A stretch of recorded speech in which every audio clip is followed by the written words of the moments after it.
Loft Story, une candidate culte devenue maman 8 enfants, leur visage dévoilé en vidéo. En 2001, Loft Story a marqué les esprits de toute une génération et a lancé un tout nouveau genre de divertissement. Loana, Kenza et Jean-Édouard devenaient ainsi les premiers candidats d'un programme de télé-réalité.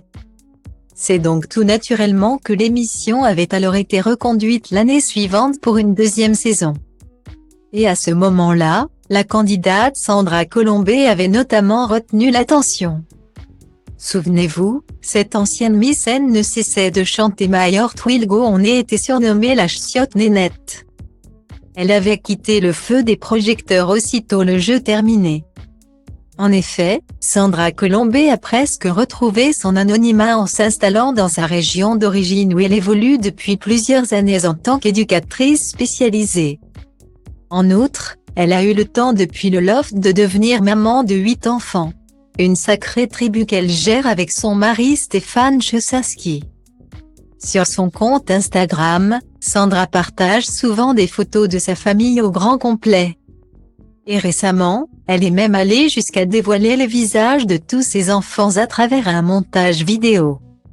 La jolie blonde reste cependant toujours très secrète en ne dévoilant ni leur prénom, ni leurs âges. Le seul de ses enfants dont on connaît l'âge et le prénom, c'est le petit dernier Charles. Sa naissance, le 14 juillet 2022, avait à l'époque été annoncée par le compagnon de Sandra Colombet, Stéphane Chesinski, au Courrier Picard.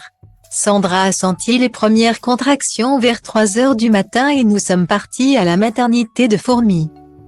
Le petit est né en fin de matinée et il se porte à merveille, confiait-il.